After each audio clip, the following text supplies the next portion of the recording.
Good morning student. साधना शिक्षण संस्थान की ऑनलाइन क्लासेस में आपका स्वागत है। लास्ट वाले वीडियो में अपन ने पढ़ा था एब्लोक एलिमेंट में लेंथेनाइड जो हैं उनके यूजेस पढ़े थे। उसके बाद अपन ने पढ़ा था एक्टिनाइड जो हैं, एक्टिनाइड के सामान्य परिचय के बारे में अपन ने पढ़ा था। यानी एक्टिनाइड जो हैं 5F ब्लॉक के तत्व भी कहलाते हैं। यानी 5F कक्षक में इनमें इलेक्ट्रॉन भरे जाते हैं। इनको द्वितीय अंतर संक्रमण तत्व भी कहा जाता है। 14 एलिमेंट आते हैं। थोरियम 90 से लॉरेंसियम 103 तक तत्व आते हैं। कौन कौन से तत्व आते हैं और किस तत्व का क्या नाम होता है और क्या परमाणु क्रमांक होता है, ये अपन ने देखा था। कौन से आवर्त में आते हैं, यानी 7वें आवर्त में आते हैं। ग्रुप की यदि बात करूं तो 3rd बी ग्रुप में आते हैं। फिर अपन ने बात की थी कि यूरेनियम 92 जो है, यूरेनियम 92 के बाद आने वाले जो तत्व हैं वो क्या कहलाते हैं, कृत्रिम तत्व कहलाते हैं। कृत्रिम रूप से, यानी वो कृत्रिम रूप से निर्मित किए जाते हैं, प्रकृति में नहीं पाए जाते हैं। इन्हें क्या कहा जाता है, परा यूरेनियम या ट्रांस यूरेनिक एलिमेंट भी कहा जाता है या सुपर हैवी एलिमेंट भी कहा जाता है। एक अपन ने देखा था एक्टिनाइड जो है, इसको अपन रिप्रेजेंट करते हैं An के द्वारा रिप्रेजेंट करते हैं। और सारे के सारे जो एक्टिनाइड हैं वो क्या हैं, रेडियो एक्टिव है। जबकि लेंथेनाइडों में केवल प्रोमीथियम जो है वो रेडियो एक्टिव है। फिर अपन बात कर रहे थे इलेक्ट्रॉनिक कॉन्फ़िगरेशन की, यानी एक्टिनाइडों का जो इलेक्ट्रॉनिक जनरल इलेक्ट्रॉनिक कॉन्फ़िगरेशन है वो क्या होता है, यानी कहाँ से स्टार्ट होते हैं, थोरियम 90 से स्टार्ट होते हैं। थोरियम 90 से जस्ट पहले कौन सी इनर्ट गैस आती है, रेडोन आती है। तो रेडोन को लिखेंगे बड़े वाले ब्रैकेट में। उसके बाद कौन सी सीरीज है, ये 5F सीरीज है। तो 5F सीरीज में भरे जाते हैं 0 से 14, फिर 6D आएगा और 7S2 होगा, 6D 0 से 2 होता है। तो ये होता है इनका जनरल इलेक्ट्रॉनिक कॉन्फ़िगरेशन। अब मैं बात करती हूँ यानी इनके यानी 2 प्रकार के इलेक्ट्रॉनिक कॉन्फ़िगरेशन भी संभव हैं। ऐसा क्यों है, क्योंकि एक्टिनाइडों में 5F और 6D की ऊर्जा में अलग अंतर होने के कारण, यानी बहुत कम ऊर्जा में अंतर होने के कारण इनके इलेक्ट्रॉनों का संक्रमण 5F के इलेक्ट्रॉन का 6D में हो जाता है और 6D के इलेक्ट्रॉन का 5F में हो जाने के कारण ऐसा होता है। अब मैं बात करती हूँ इनके इलेक्ट्रॉनिक कॉन्फ़िगरेशन की, यानी कौन से एलिमेंट का इलेक्ट्रॉनिक कॉन्फ़िगरेशन क्या होता है, आपको क्या याद करना है। तो फर्स्ट नंबर पे क्या आता है, यानी एक्टिनम के बाद आते हैं सारे के सारे एक्टिनाइड। तो एक्टिनम से यदि देखूं, एक्टिनम परमाणु क्रमांक एक्टिनियम का होता है 89। जस्ट पहले इनर्ट गैस कौन सी, रेडोन। किसमें भरे जाएंगे इलेक्ट्रॉन, 5F 0, 6D और 7S। 86, 87, 88 और 89, यानी 6D सीरीज का प्रथम तत्व है एक्टिनियम है। तो इलेक्ट्रॉनिक कॉन्फ़िगरेशन क्या हो जाएगा, रेडोन 5F 0, 6D 1, 7S2। अब मैं बात करती हूँ, इसके बाद आता है थोरियम 90। इसका इलेक्ट्रॉनिक कॉन्फ़िगरेशन क्या होगा, यानी radon 5F 0, 6D 2, 7S2। Thorium का आपको इलेक्ट्रॉनिक कॉन्फ़िगरेशन याद रखना है। बहुत बार कंपटीशन एग्जाम में भी पूछा जाता है। हो सकता है आपके एग्जाम में आपसे पूछ लिया जाए कि थोरियम का इलेक्ट्रॉनिक विन्यास लिखिए। थोरियम F ब्लॉक का तत्व है, लेकिन F में इलेक्ट्रॉन 0 इसमें भरे जाते हैं। कारण 5F और 6D की ऊर्जा में अलग अंतर होने के कारण इलेक्ट्रॉनों का संक्रमण हो जाता है। इस कारण इलेक्ट्रॉनिक विन्यास भी संभव है। तो कितना हो गया, 86, 87, 88, 89, 90। बाकी डी में जो 2 इलेक्ट्रॉन हैं वो और किसी में नहीं आएंगे, केवल थोरियम में आएंगे। और 5F में क्या आएगा, 0 आएगा। थोरियम के बाद में क्या आता है, प्रोटेक्टेनियम परमाणु क्रमांक होता है 91। इलेक्ट्रॉनिक कॉन्फ़िगरेशन क्या हो जाएगा, रेडोन 5F 6D 7s2 86 87 88, इसमें 6D में एक इलेक्ट्रॉन होता है और इसमें दो हो जाएंगे, 2 86 87 88 89 90 और 91, तो ये हो जाएगा इसका इलेक्ट्रॉनिक कॉन्फ़िगरेशन।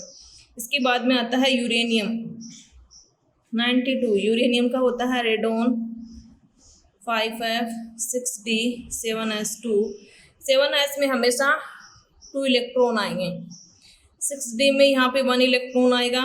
तो अब कितने बच गए, 86 87 88 89, 3 बच गए, तो ये हो जाएगा इसका इलेक्ट्रॉनिक कॉन्फ़िगरेशन। इसके बाद क्या आता है, नेपच्यूनियम आता है, परमाणु क्रमांक होता है 93, इसका इलेक्ट्रॉनिक कॉन्फ़िगरेशन क्या होगा, रेडॉन, इसमें भी 6D में इलेक्ट्रॉन आता है, 7s में 2 इलेक्ट्रॉन भरे जाएंगे, कितने इलेक्ट्रॉन बच गए, 4 इलेक्ट्रॉन बच गए, तो यानी इसका इलेक्ट्रॉनिक नेपच्यूनियम का क्या हो जाएगा, रेडॉन 5F4 6D1 7s2।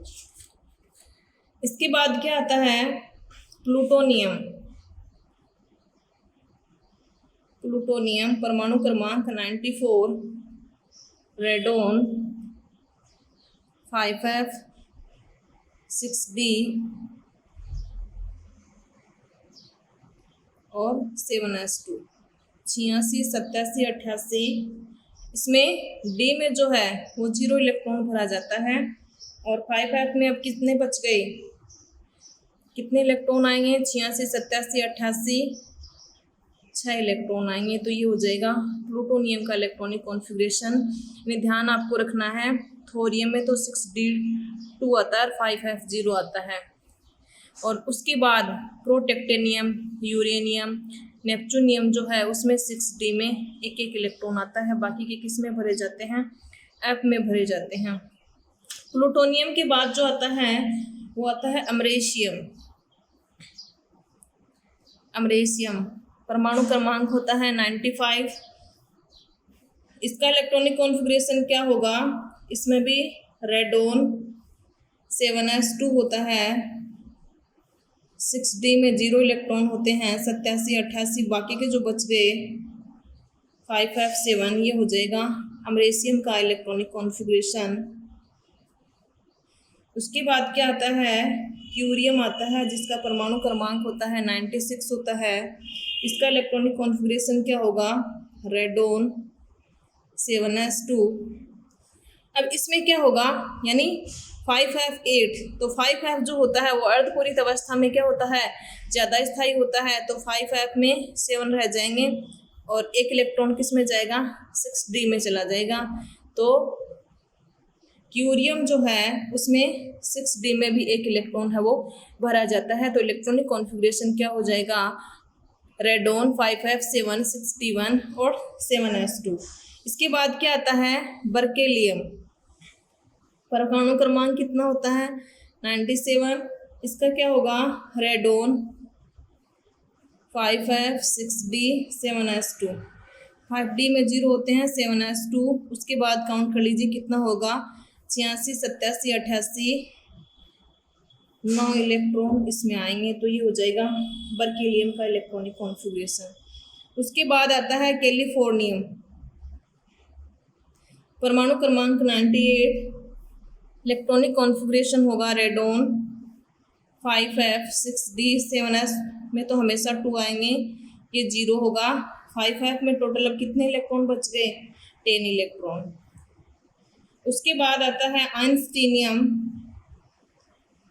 परमाणु क्रमांक कितना होगा, 99 होगा।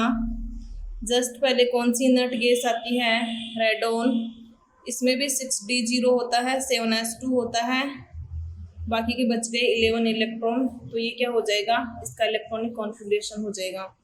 उसके बाद क्या आता है, हर्मियम, परमाणु क्रमांक 100, क्या होगा, रेडॉन 6D 0 7s2, 5F में कितने इलेक्ट्रॉन बच गए, 12 इलेक्ट्रॉन आ जाएंगे, इसमें 11 तो इसमें 12। उसके बाद मेंडेलिवियम, परमाणु क्रमांक होता है 101, इलेक्ट्रॉनिक विन्यास क्या होगा, रेडॉन 6d0 7s2 कितने बच गए इलेक्ट्रॉन? मेंडेलिवियम में 12, तो इसमें आ जाएंगे 13 इलेक्ट्रॉन। उसके बाद नोबोलियम, नोबोलियम का परमाणु क्रमांक कितना होता है? 102। रेडोन, उसके बाद 5f 6d और 7s, तो 7s2 6d0 कितने हो जाएंगे? 14 हो जाएंगे। लास्ट क्या बच गया? लॉरेंसियम 103, तो रेडोन 5f 6d 7s2, तो 7s2 6d में कितना इलेक्ट्रॉन आएगा? क्योंकि 5f में 14 भरने की 14 से ज़्यादा नहीं भर सकते। टोटल इलेक्ट्रॉन कितने हो जाएंगे? 86, 87, 88 और फिर 88 में 14 ऐड करेंगे तो कितना हो जाएगा? 102 हो जाएगा। एक इलेक्ट्रॉन किस में आएगा? इसमें आएगा, 6d में आएगा एक इलेक्ट्रॉन। तो ये हो गए एक्टिनाइडों के इलेक्ट्रॉनिक कॉन्फ़िगरेशन। तो इलेक्ट्रॉनिक कॉन्फ़िगरेशन में आपको ध्यान किस बात का रखना है? एक तो जनरल इलेक्ट्रॉनिक कॉन्फ़िगरेशन इनका क्या होता है? एक्टिनाइडों का, और लेंथेनाइडों का क्या होता है वो याद करना है। उसमें तो अपन ने देख ली थी, एक ट्रिक देख ली थी। सीरियम है, गैडोलिनियम है, लुटेशियम है, उसमें किसमें इलेक्ट्रॉन जाता था? 5d में एक इलेक्ट्रॉन जाता था। लेकिन यहाँ पर देखिए 6d में कईयों में एक इलेक्ट्रॉन जाता है। तो वो याद कर लीजिए कि थोरियम जो है उसका तो सबसे अलग इलेक्ट्रॉनिक कॉन्फ़िगरेशन है, 6d2 होता है, बाकी में d2 किसी में भी नहीं आएगा।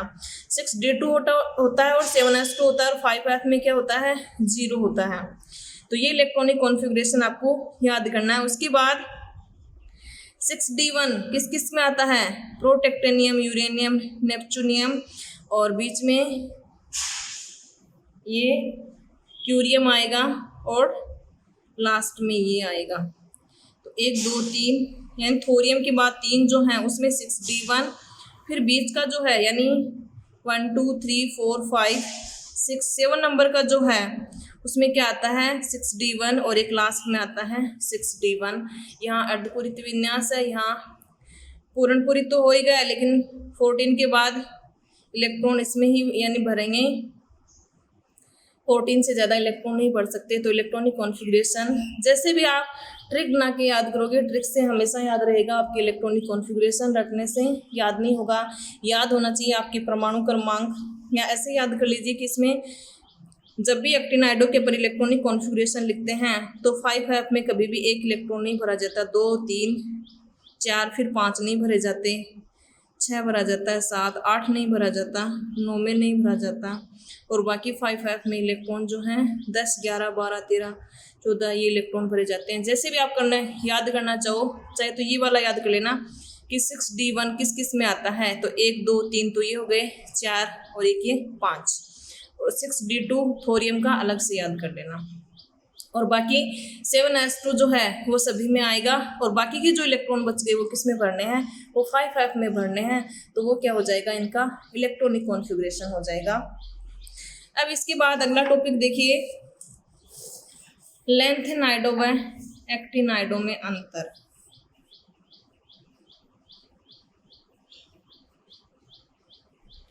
यानी लेंथेनाइड और एक्टिनाइड जो हैं इन तत्वों में क्या क्या अंतर होते हैं, डिफरेंस बताना है। एक तरफ अपन लिख लेते हैं लेंथेनाइड, दूसरी तरफ अपन लिख लेते हैं एक्टिनाइड। बात करती हूँ लेंथेनाइड की, तो लेंथेनाइडों को अपन किसके द्वारा रिप्रेजेंट करते हैं? Ln के द्वारा रिप्रेजेंट करते हैं, जबकि एक्टिनाइडों को किसके द्वारा रिप्रेजेंट करते हैं? An के द्वारा रिप्रेजेंट करते हैं। सिमिलरिटी की यदि बात करूँ तो वही 14 एलिमेंट इसमें आते हैं, वही 14 एलिमेंट इसमें आते हैं। ये कौन सी आवृत्त में आते हैं? ये छठे आवृत्त में आते हैं। और ये कौन सी आवृत्त में आते हैं? 7वें आवृत्त में आते हैं। अगली प्रॉपर्टी की बात करूं यानी सिमिलरिटी की यदि बात करूं तो दोनों ही किस ग्रुप में आते हैं? थर्ड बी ग्रुप में आते हैं। और एक ही ग्रुप के जो होते हैं उनमें क्या होती हैं? गुणों में अधिक समानताएं होती हैं, इसी कारण उनको एक ही वर्ग में रखा जाता है। अब देखिए लेंथेनाइड में अपन ने देखा था कि यानी इसमें केवल प्रोमीथियम जो है वो रेडियो एक्टिव है, प्रोमीथियम केवल रेडियो एक्टिव है, जबकि एक्टिनाइड में क्या है, ऑल आर रेडियो एक्टिव, यानी सारे के सारे एक्टिनाइड जो हैं वो क्या हैं, रेडियो एक्टिव हैं।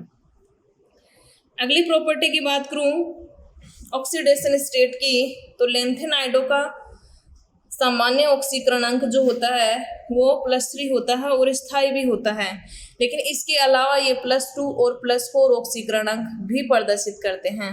एक्टिनाइडों का जो ऑक्सीडेशन स्टेट है वो आपके सिलेबस में नहीं, आपके सिलेबस में केवल इलेक्ट्रॉनिक कॉन्फ़िगरेशन है और केवल जनरल प्रॉपर्टी जो है एक्टिनाइड की वो दी हुई हैं, तो इसलिए यानी इनका याद कर लीजिए, इनका इलेक्ट्रॉनिक कॉन्फ़िगरेशन जो है वो +3 तो होता ही होता है, इसके अलावा जो है वो +2 होता है, +4 होता है, +5 होता है, +6 होता है और +7, यानी +7 तक अधिकतम ऑक्सीकरण प्रदर्शित करते हैं, जबकि ये +4 तक ऑक्सीकरणांक है वो प्रदर्शित करते हैं। अगला अंतर देखिए, लेंथेनाइड जो है वो ऑक्सो आयन नहीं बनाते, ऑक्सो आयन जैसे अपन ने पढ़ा था ऑक्सो, परऑक्सो, सुपर ऑक्सो, तो ऑक्सो आयन का निर्माण लेंथेनाइड जो है वो नहीं करते हैं, जबकि एक्टिनाइड जो है वो ऑक्सो आयन बनाते हैं, जैसे यूरेनियम की ऑक्सो आयन है UO+, UO2+, प्लूटोनियम, ये सारे क्या बनाते हैं, ऑक्सो आयन बनाते हैं। अब बात करूं संकुल बनाने की प्रवृत्ति, तो संकुल बनाने की प्रवृत्ति जो है वो लेंथेनाइड में कम होती है, संकुल यौगिक बनाने की प्रवृत्ति कम होती है और इनमें प्रबल होती है, संकुल यौगिक बनाने में प्रबल होते हैं। बात करूं लेंथेनाइड की, कि लेंथेनाइड यौगिक जो हैं वो कम क्षारीय होते हैं और ये जो होते हैं वो एक्टिनाइड अधिक क्षारीय होते हैं। अधिकतर लेंथेनाइड जो होते हैं यानी +3 ऑक्सीकरण अवस्था में रंगहीन होते हैं, ये जो होते हैं +3 तथा +4 इनके आयन जो होते हैं वो रंगीन होते हैं।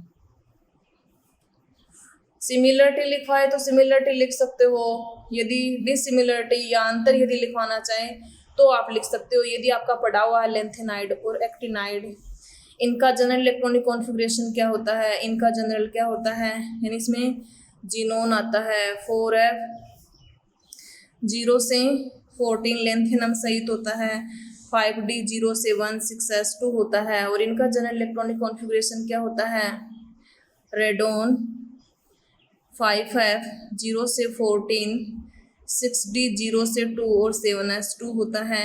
तो सही कई सारी प्रॉपर्टी जो हैं वो आप लिख सकते हो। यदि आपको दोनों की स्टडी की हुई है तो आप सिमिलरिटी भी लिख सकते हो और डिसिमिलरिटी भी लिख सकते हो कि असमानताएं क्या हैं और समानताएं क्या हैं। तो ये तो था आपका ए ब्लॉक एलिमेंट पूरा, पहले डी ब्लॉक अपन ने पढ़ा था, फिर ए ब्लॉक एलिमेंट चैप्टर पूरा फिनिश। अब देखिए आपके यदि क्वेश्चन दिया हुआ है, जैसे क्वेश्चन दिया हुआ है कि 4 आयन दे दिए आपको या उनके कंपाउंड दे दिए या 2 दे दिए, 3 दे दिए, कितने भी दिए हुए हैं कि बताइए इनमें से चुंबकीय आघूर्ण किसका ज़्यादा होगा। जैसे दिया हुआ है वेनेडियम +3 दिया हुआ है, आयरन +3 दिया हुआ है, क्रोमियम +3 दिया हुआ है और कोबाल्ट +3 दिया हुआ है। ये 4 आयन आपको दिए हुए हैं कि बताइए निम्न में से किसका चुंबकीय आघूर्ण जो है वो अधिकतम होगा। तो चुंबकीय आघूर्ण μ क्या होता है, √10 N+2 बोर मैग्नेटॉन होता है। N जहाँ पर क्या है, नंबर ऑफ अनपेयर्ड इलेक्ट्रॉन है, तो अनपेयर्ड इलेक्ट्रॉन जिसमें जितने ज़्यादा होंगे उसके चुंबकीय आघूर्ण का मान क्या होगा, उतना ही ज़्यादा होगा। तो इसमें चारों में क्या निकाल लीजिए, n का मान निकाल लीजिए। n का मान जिसमें जितना ज़्यादा आएगा उसके चुंबकीय आघूर्ण का मान क्या होगा, सबसे ज़्यादा होगा। जैसे वेनेडियम है तो स्कैंडियम, टाइटेनियम, वेनेडियम। परमाणु क्रमांक 23। इलेक्ट्रॉनिक कॉन्फ़िगरेशन क्या होगा? आर्गन 3d4s2 3d3, यानी 18, 19, 20, 21, 22, 23। +3 ऑक्सीकरण अवस्था में इसका इलेक्ट्रॉनिक विन्यास क्या हो जाएगा? 2 और 1 निकल जाएंगे तो 3d2 हो जाएगा, 4s0। डी में 2 इलेक्ट्रॉन हैं, ये 2 इलेक्ट्रॉन, तो नंबर ऑफ अनपेयर्ड इलेक्ट्रॉन कितने हो गए? 2 हो गए।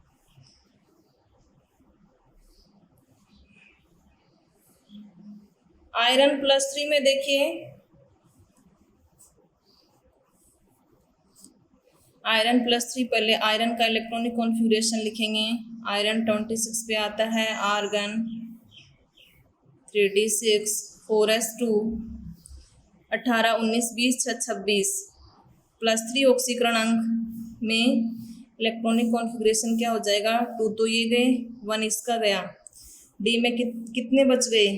5 बच गए, और 4s0।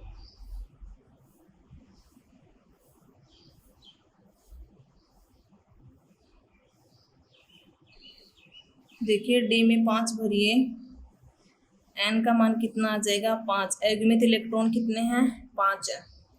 आगे लिखते जाइए। वेनेडियम में कितने आए हैं?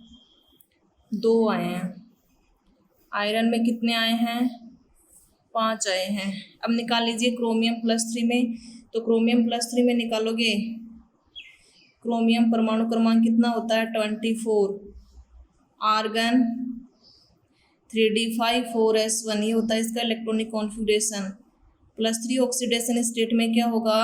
आर्गन 1 तो ये गया, 2 इसके गए, कितना बचेगा? 3d3, 4, 5 और एक ये +3 आयन के रूप में। अब डी में कितने हैं? 3 है, तो डी में तो 3 ही भरे जाएंगे। चौथा जब इलेक्ट्रॉन होता है तो युग्मन प्रारंभ होता है, तो एन का मान कितना है? 3 है। इसमें कितना है? 3 है।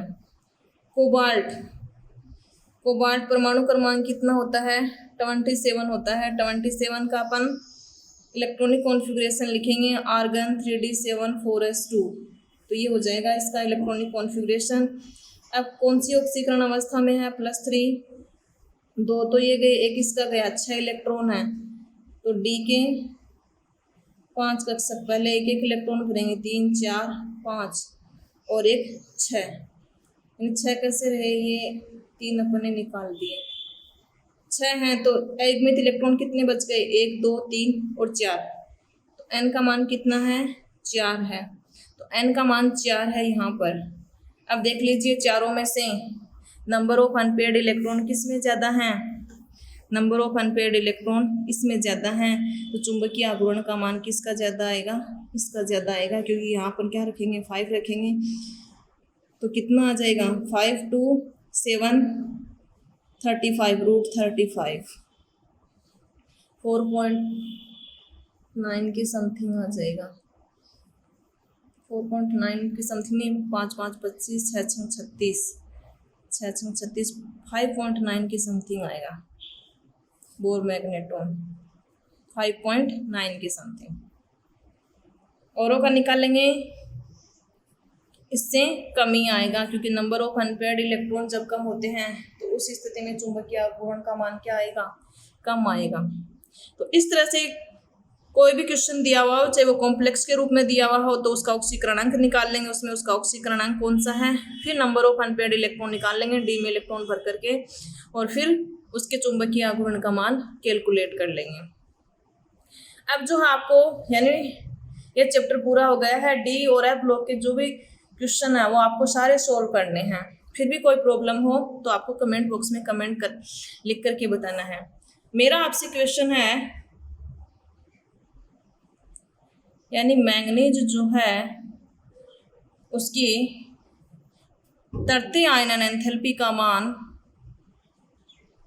तरते आयनन एंथैल्पी का मान उच्च होता है, क्यों?